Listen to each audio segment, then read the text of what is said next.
Welcome back to Sports by GSMC Podcast Network. I am your host, Jeremy Lapidus. Today is Wednesday, January 8th. If you are just tuning in, we just finished going over the third annual Players All-Pro team that came out last night and this morning. In this segment, we continue our coverage of the NFL. The NFL playoffs are here, just 14 teams remaining. We were going to do a power rankings as far as which team is the most likely and least likely to win the Super Bowl this year. But before we get into that, remember, if you would like to be an even bigger part of the show than you already are, all you need to do is go to gsmcpodcast.net. Or if you are on YouTube, you can use that super chat feature. If you do either of those two things, a message should pop up on the bottom of the screen for you, me, and everybody else around the world to see. If you do have a burning question about sports, anything at all that you would like to ask, go ahead and throw that in the comments. Throw it in the chat. I will get to it as soon as I possibly can. I appreciate everybody so much for sticking around, talking some sports with me here on a beautiful Wednesday, January 8th. But like I was saying, we are going to get into the NFL power rankings here. Just 1 through 14 for the NFL playoffs here. It is the first one of our playoffs. We'll do one every single round, but 14 teams remain. We'll whittle it down to 8 after this weekend. But starting off at number 14, it is the Houston Texans. We talked a little bit about it when we were talking about the NFL All-Pro team. This is not the season, or at least the end of the season that they expected. The Texans started off hot as just about anybody, and then the offensive line started to show its cracks. CJ Stroud got uncomfortable in the pocket back there. He kind of regressed a little bit from where he was last season, and it's really showing. Joe Mixon, I think, is a great player, a really great running back for this team, and Bobby Slowick loves to get the ball going on the ground. But if the offensive line can't open holes against some of these better defenses, they're going to be in a lot of trouble. Now, I talked about the individual players on the defense. Like I said, Derek Stingley being voted by his peers as one of the top cornerbacks in all of the NFL. Well-deserved on his end. You have a couple of guys coming off the edge, Danielle Hunter and Will Anderson, that have just dominated on the defensive line all season long. And that's something that we'd love to see as well. There's a lot of guys on this Texans team that I think can make a huge impact in the playoffs. But overall, they just don't have the momentum right now, and I cannot trust their offensive line as they go up against some of these teams with really good defenses, specifically the Chargers in the first round. We know what's coming off the edge. Khalil Mack still has it, one of the best pass rushers in the league. Obviously, you have Joey Bosa on the other side. It's not going to be easy. He's not going to have a lot of time. CJ Stroud is in the pocket, and I think the Texans are the least likely team to win the Super Bowl this year. They're at number 14. At number 13, we have the Pittsburgh Steelers, and this is nothing to say about Mike Tomlin or the way that he runs this organization. This is more about the players that are on the field and just the fact that they really don't have a quarterback that I trust, right? This defense, when it plays at its best, is arguably a top 5 defense in this league, right? You have the guys to do it. You have the guys to shut down opposing offenses, but the offense is just not clicking right now. They're heading into the playoffs on a 4-game losing streak, 3 of those games against current playoff teams, one of them against the Bengals, who just barely missed out on the playoffs this season. The Pittsburgh Steelers are limping their way in, and you never want to see that. Just like in any other sport, momentum is a real thing. And it's a real thing that if you get hot at the right time, you can win a championship, right? It's one of the beautiful things about American sports. It's one of those beautiful things about football that you just don't have a team like the Chiefs at 15-2 that just automatically roll through every time, right? You can have a chance to see some of these teams that are coming from the wild card round cause a little bit of havoc in the playoffs. It keeps it interesting. It keeps viewers involved in the sport. But the Steelers coming in without any momentum, that connection between Russell Wilson and George Pickens, that is so crucial for that offense to be successful, just not being where it is. George Pickens coming off of probably his worst game as a pro in Week 18 against the Bengals. They need to fix that, and they need to fix that fast. Otherwise, they're going to get absolutely boat raced against a division rival in the Ravens this week as they kick off the playoffs. At number 12, we have the Denver Broncos. The Broncos are a team that in my opinion actually are very similar to the Pittsburgh Steelers. You have a legendary head coach, a future Hall of Fame head coach in Sean Payton or Mike Tomlin.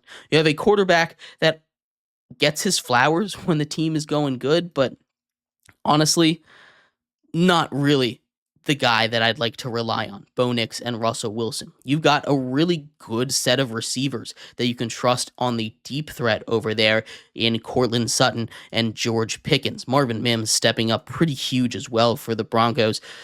But this is just a team that doesn't quite have it. They both have really strong defenses. The Broncos are ahead of the Steelers because I think they have a better defense, but they just don't have the juice this season. And maybe that's because I'm hard on Bo Nix. And I'm hard on Bo Nix because I just don't see that X factor in him. He's led a couple of big drives down the stretch here, and he's played really good football. There's no doubt in my mind that he's really cemented himself as a starting quarterback in this league. And I'm not going to take that away from him. But to put him in the tier of a top tier starter, to put him in the rookie of the year conversation this year, I think was a little bit ridiculous. He's got a lot of weapons, a lot of help around him. If any of that kind of falters the way that we saw the Patriots with Mac Jones falter a little bit after their first year, which I will say a very similar situation for both of those two quarterbacks, I just don't see it really working out well for the Broncos in the long run, and they'd get a tough draw with the Bills in the first round. Because of that, they're at number 12.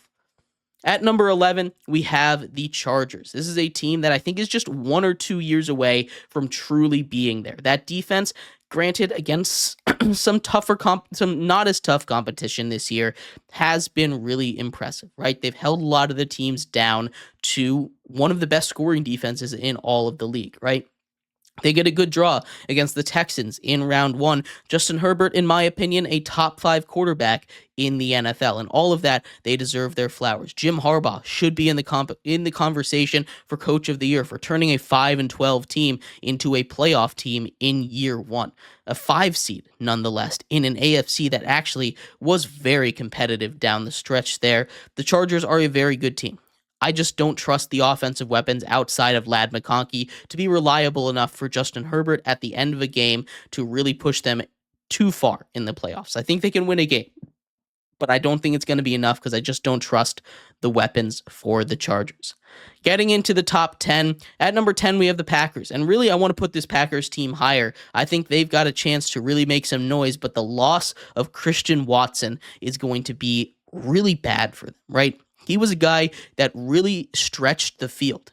He caught every ball he caught was going for an average of 21.2 yards per catch. That is incredible, right? That is a true deep threat right there. He's going to burn you downfield, help stretch out the defense for some of those guys like a Jaden Reed that really feast on those underneath crossing routes and getting the ball in space. And that's something that a lot of those guys that are not quite the wide receiver 1 on the depth chart. I know they go down to like wide receiver 5 or 6 on the Packers here, would really help with the opening. Now, Josh Jacobs is going to be huge in playoff football, no doubt about it. They get a really tough draw, though, with the Eagles in round 1, which is another reason why they're down here. I'm just a little worried about the way that they're going to come out after losing to the Bears 1-5 against their division. They haven't really beaten any contender all season long. They lost to the Eagles week 1. I'm not taking anything away from that. It was bad playing field. Jordan Love got hurt right before they tried to do that Hail Mary attempt. A lot of things went wrong for them there. Jordan Love's still dealing with a little bit of an injury, and that's something to pay attention to as well. The Packers, I think, are one of the more dangerous teams, but they just get a tough draw, so they're down here at number 10. At number 9, it's the Washington Commanders. Another team with, I guess, a tough draw here against the Buccaneers. They also faced off in week 1. We saw the Buccaneers escape with a victory in that one. It was week 1. Again, not going to take too much away from that. The debut of future Rookie of the Year, Jaden Daniels. This is a much different team. The question with the Commanders, and the reason I have them all the way down at 9, is their defense. I like a lot of the individual pieces that they have defensively. I love Frankie Louvu. He's a guy that I touted it all off season and has been amazing for them as a leader, as a linebacker for them. Bobby Wagner, obviously a leader, not the player that he once was, but still great to have with a lot of young guys in there. Mike Sandersill, the rookie out of Michigan, that cornerback, I love him. He's going to be a star in this league. They're pairing him opposite of Marshawn Lattimore. Should he be healthy, he's going to go up against his rival, one of the most famous beefs in the NFL right now, him and Mike Evans. That's going to be must-watch television on Sunday night. It's going to be a really great game between the Bucs and the Commanders, but I think the Commanders' offense is just a little bit too young. I think that's what it comes down to, and I think the defense is just not quite good enough. Jeremy Chin, another guy I really like. The pass rush for the Commanders hasn't really been there, and the run game silently has kind of gone out the window, which was one of the things that they really were good at earlier on in the season. I just don't see the Commanders going too far in the playoffs, but they are a very dangerous team if they get hot, because they just score in bunches sometimes. Getting to number 8, it's their opponent, the Tampa Bay Buccaneers. This is another one of those teams that if they get hot, you don't want to see them in the playoffs. They have dropped 40 points on multiple teams in the playoffs here, right?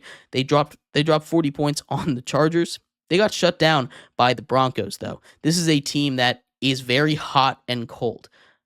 That's just what you get with Baker Mayfield. They were able to get Mike Evans over 1,000 yards. Vita Vea has been amazing all season long.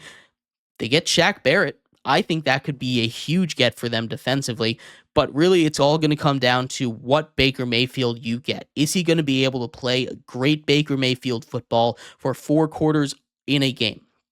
I'm not convinced he's going to be able to do that consistently. I think he gets past round 1 in the Commanders because I don't trust that defense, and I think he will absolutely tear them apart. But once you get into some of the later rounds there, I just don't really see it happening, and I think the Bucs are going to suffer a little bit for not having an elite starting quarterback over there. They have the number 8 right in the middle.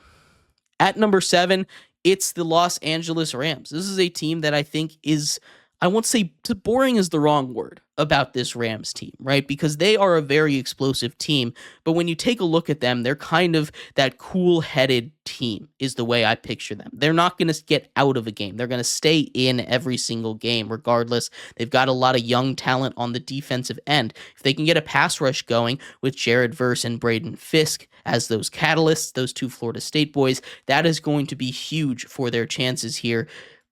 I don't know how it's going to go against the Vikings because I think both of them are built very similarly. They can both put up a bunch of points. We saw a Rams team, and the reason I'm a little more hesitant about the reason I'm a little hesitant about the Rams is because we saw that Bills game, right? That Bills game, where granted, against the Bills, it is a little bit of a different story, but they just let Josh Allen run wild. They gave up 45 points in that game. We've seen them give up a lot of points in the past, and the offense can keep it close, but at the end of the day, it's a young defense, and I think they're prone to making that one mistake. I don't think they're going to quite be able to pull it off, but I do think they will be in the mix and be a very dangerous team. Shots Below the Belt says a couple home teams are definitely losing this weekend. I think you're right. We're set up for a couple of potential upsets. We'll get more into that down the stretch of the week. Charchula asks, do you think the Chargers can make a run? I think the Chargers have all the pieces to make the run.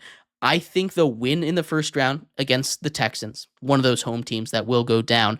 But I do see a little bit of an issue as far as the offensive firepower. Outside of Ladd McConkey, I just don't trust the weapons that they have. I love some Josh Palmer. Quentin Johnson's a little bit too drop happy for me. And I like this Chargers team a lot. I think Justin Herbert is a top 5 quarterback in the NFL. But at the end of the day, I just think the rest of the teams in the AFC are just a little bit too far ahead of them. I think the next couple years is when you could see him get a run. Maybe not this year, though. Getting to number 6, and I think this is where you start to border on the real contenders, is the Minnesota Vikings. The Minnesota Vikings here at 6. The reason I have them a little bit lower than the rest of the true contenders on my list is because of Sam Darnold. And I'm not trying to be a hater or anything. What Sam Darnold has done this season is nothing short of incredible. He has been an excellent quarterback. He is a true Pro Bowl quarterback. He's not a guy that I'm saying get out of the Pro Bowl. He deserves all the flowers he can get. But at the end of the day, he still is Sam Darnold. And quarterbacks like Sam Darnold that we've seen can get caught in their own ways. We saw it in that Lions game in week 18. That's one of the reasons that I just can't trust this Vikings team. That defense is amazing. It really is. I love what Brian Flores has done with it, and I love Kevin O'Connell. He's a guy that probably should win Coach of the Year this year for what he's been able to do with this team. But with the Vikings just on the outside looking in, they haven't really been able to get over the hump of that huge win against that elite team this year. I just can't quite see it happening, and I think the Vikings are just not going to be able to crawl over the finish line this year. Shots Below the Belt asked, should we sell our Sam Darnold stock after this terrible performance on Sunday? No, honestly, I won't. I don't think he regresses back to his Jets days, but I think what we're looking at is a potential is kind of what we see when, Jared Goff gets a little uncomfortable in the pocket. I think getting that pseudo playoff game under his belt was actually huge. I'm not saying sell all the stock, but I am saying you don't need to look at him as an MVP candidate this year. He's still a Pro Bowl quarterback, but I'm not selling all my stock yet. Getting into the top 5 and really to the true contenders here, we have the Baltimore Ravens. Lamar Jackson, my MVP this year, is just amazing, right? The question with the Ravens is, what is going to happen against the Steelers? They always play each other close, and I think, honestly, that was the worst draw for them. You never want to play a team 3 times in one season. You never want to play a rival 3 times in one season. You really just never want to play a division opponent more times than you have to, because they know you best, and I think the Ravens are legitimately on upset alert. Sometimes they get a little bit too cute. Sometimes they just don't have what they need. They need to rely on Derrick Henry, especially in the playoffs. Hard-nosed football wins games in the playoffs, and they need to get him those 20 carries because they are almost unstoppable whenever he hits that 20 carry mark. And they've done a good job of kind of keeping his carry count down this season so he's fresh for the playoffs. Now is the time to ride Derrick Henry. Now is the time to show, hey, we got this guy for a reason, and they are real contenders for the Super Bowl this year. I think Sam Darnold does get a new contract, shots below the belt. I do. The Bills at number 4 here. Josh Allen, second place in MVP for me. The reason that the Bills are above the Ravens this year is because they've got that playoff pedigree, I guess. I like that defense that they have. I like what Josh Allen does when he turns into his Superman self, and the real reason why they're above the Ravens here is because I just think that the Ravens having to play the Steelers in the first round makes it a lot less likely for them to make a playoff run, because that's going to be a tough physical game for them, and I think they're much more on upset alert than the Bills are with the Broncos. At number 3, we had the Chiefs. 15-2, going for a three-peat. They got a bye week. All their starters are basically going to get a month off. They're going to be fresh. They're going to be ready to go. That's a very dangerous team. They're playing their best football at the right time, and like we talked about with the Steelers, who are not playing their best football at the right time, that is incredibly important. The Chiefs are just a really good football team, and it's hard to bet against Patrick Mahomes. They're the best team in the AFC, and I think it's going to be really tough for any team in that conference to take them out. But there's still 2 teams ahead of them, both of them in the NFC. And at number 2, it's the Philadelphia Eagles. The Eagles here, on paper, are probably the best team in football. I'll say that with my chest. You have Jalen Hurts if he is healthy.